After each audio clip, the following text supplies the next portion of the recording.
Yo, what's going on, y'all? It's your boy Devvon Terrell in raw form, and welcome to another Help Me Devvon raw tutorial. And today, in this Help Me Devvon raw tutorial, I'll be showing you guys why you should glue your drums together. I'm also going to show you a technique as far as how to do so and why it's really important and can help your mixes a lot.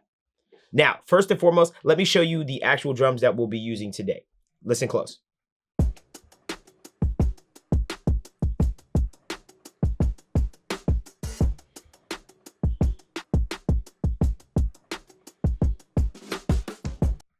Cool. So that's the drums that we're using today. This is actually produced by a good friend of mine named Dylan Graham. Shout out to him. Now, when it comes to these types of drums, or any drums for that matter, there's a few things that are really important as far as how to attack them and how to make them feel more together and glued. Now, I'm not saying that these drums sound terrible or bad, but they could feel a lot tighter and a lot more cohesive as one unit within the entire mix. Now, I'd be remiss if I didn't ask you guys to comment, like, subscribe. Also, make sure at any time during this video, you can visit helpmedevvon.info for a bunch of templates, goodies, presets, a bunch of great things that you can use for your DAWs and for your music. Also, I'll make sure that I'll leave a link in the bio down below that you can download some tracked out files so that you can do this along with me. I know a lot of you guys have always told me that you don't have access to tracked out files, but I'll leave a description in the bio below that you can purchase, that you can have some tracked outs so you can always follow along with me in these tutorials. Now, back to the tutorial. So when it comes to drum bus processing, because that's basically what we're going to do, is think about it like this. If you want to glue your drums together, you say to yourself, well, let's put them all in one centralized place. That's the easiest way to go about it. So the way that you would do it is like this. You go to all of your drums. So all my drums highlighted, boom, just like this. What you want to do is you want to send all your signals out to one bus, right? So we're routing. I'm going to come down here and I'm going to bus all of these drum tracks out to an output called drum bus. Boom. All of them are now outputting to drum bus. I then created an aux track or a bus track in some of your DAWs that has the input drum bus. Now all of my signals are coming in onto this one bus. Look at it closely. Cool. So all of my signals are coming onto one cohesive track. I bust out all of my drum signals and I put them onto one track. Got me? Okay, cool.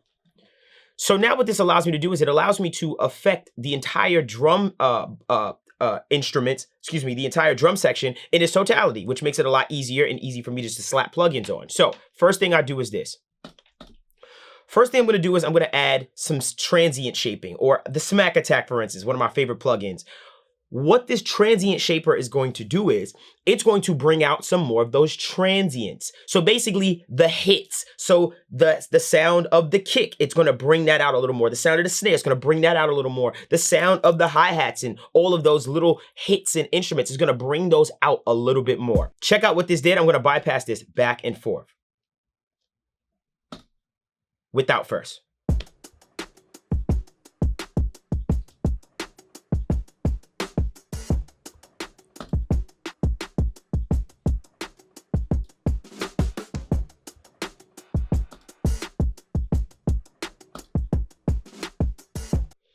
So it's such a minimal thing, but it does add a lot in the grand scheme of things. You'll notice that the kick hits a little bit harder. You'll notice that the snare hits a little bit harder. The hi-hats hit a little bit harder. We get a little bit more oomph out of the entire drum section without actually adding so much volume to it as far as it's concerned. So I made sure I level matched it, and you'll see right here, I brought it down to about -2 dB as I got more of those transients to come out. Because of course it's going to increase in volume when I get more of the transient information. So what I did was compensated for that and made sure I tamed that and brought it back down to the around that level where it didn't feel like it was doing so much. Okay. Next thing I did was the most important thing. Here is the glue, right? So I brought out those transients just to get a little bit stronger. And now what I'm going to do is I'm going to tame that information. And what I'm going to use, I'm going to use one of my favorite compressors, which is the SSL compressor from Waves, bus compressor. And I like this bus compressor because it's very fast in how it catches transients. It's very transparent. I just like the way it sounds, has a little bit of a warmth to it. This is a really good compressor that I like to use for drum bus processing. It's very common also. Okay, so what I'm gonna do is this. When it comes to drum bus compression or glue, it's compression. It's all about compression for the most part.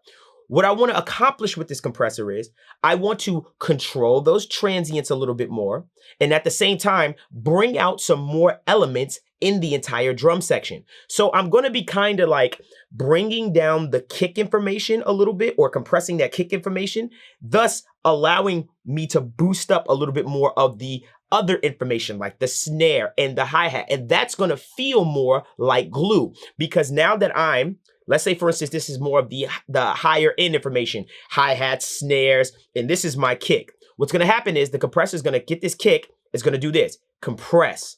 Now that it's compressed, I'm going to say, oh, I can match the volume. I'm going to turn it up. And now we have a more cohesive sound. As opposed to it being a disparity like this, it's going to feel more glued together. So the compression is going to control some of that low end, and it's going to help me to bring up some of the top end information. Okay.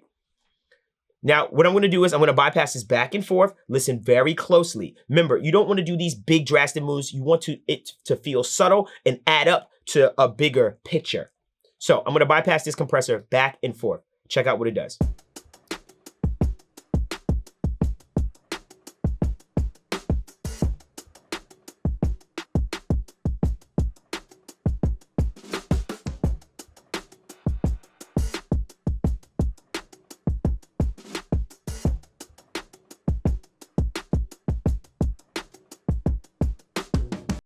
So when I have this thing engaged, and I know what you're thinking, this is a very subtle thing. It's so subtle, but it feels so great within your mixes.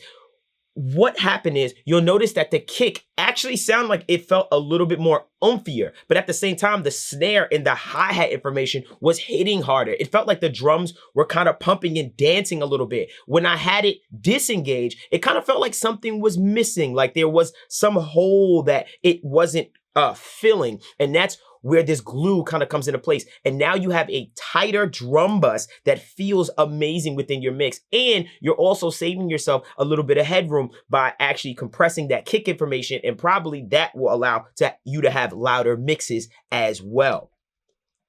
The last thing I'll show you is more of a bonus. And this is something that I like to do with my mixes as far as my drum bus process a lot when I'm trying to get glue. What you could do is you could also add parallel compression to your bus. Now, don't run away from this. I have a simple way for you to do this if you do it the way that I already showed you, especially if you're following along with the downloaded tracked outs below. So what I'm going to do is I'm going to create an aux called drum parallel bus. I'm going to create the aux, which you see right here, and I'm going to go to the send on my drum bus, and I'm going to send it out to the drum parallel bus. Boom. So all I did was send out a copy of the entire drum bus to this other track, or basically another aux track, right? Now, what I'm going to do is I'm going to do some parallel compression. And what I'm going to do is I'm going to squash the mess out of the entire drum bus on this particular track. And then what I'm going to do is I'm going to take that squash signal and blend it in with the original, so that my original is unbothered, not altered at all, and I'm just going to blend in the copied signal into the actual original. Okay, so check this out. Unmute this, and I'm going to start to bring this up. Watch this.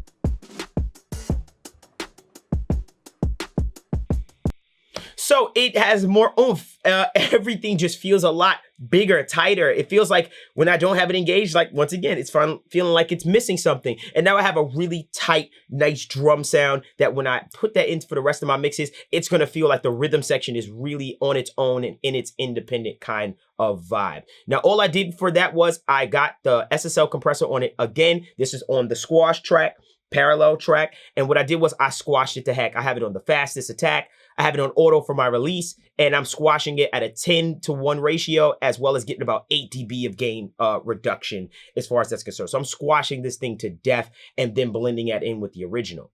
Now, to just review, I'm going to come back on over to the actual glue compressor or the SSL compressor that I used for the entire drum bus. I'm going to show you why I use this attack, this release, and how you can go about this for yourself. Now, when it comes to the drum bus compression, I don't want to take away my transients, right? I still want my transient information to shine through. These are drums. These are hits. So I really want those hits to still come through in my mix. So what I did was I'd like to do slow to medium attacks, thus allowing for the compressor to leave some of that initial transient alone, then compress. So a slow to medium attack is something I like to do when it comes to my drum bus. And then I like to do a fairly fast release, meaning that I want that compressor to let go of my compression fairly fast because I want it to still hit, let go, boom, boom, boom, boom, boom. Boom. I don't want it to hold that compression because then it'll feel like my drums are a little too squashed and a little too tight. So I like to have it on a faster release so that it releases that compression a lot sooner. So that was my tutorial on why you should be using, or basically why you should be gluing your drums together in your mix. It will help you get more strength, more power, and just overall more headroom and volume out of your entire song if you get a control on that stuff. You'll notice that I also didn't put my bass instrument in here. I typically usually don't. Some people do put their bass into their drum bus, and the only reason I don't do it is because it'll eat up so much headroom that I feel like it doesn't get the effect I want. So I just independently do some compression and processing to my bass outside of my actual physical total drum bus. I hope that was helpful. If you guys have any comments, questions, or concerns, please feel free to hit me in the comments and let me know what you want to see next. Also, make sure you follow us at Help Me Devvon on the Instagram. Also, remember you can head on over at any time to helpmedevvon.info for a bunch of our templates, presets, our tracked outs like this, for instance. I'll leave some tracked outs for you in the link in the bio. It's not particularly for this song, but it is some tracked outs that you can use and basically use to follow along with me from then on in. And make sure you join our Discord community, and that'll be in the link in the bio. And until next time.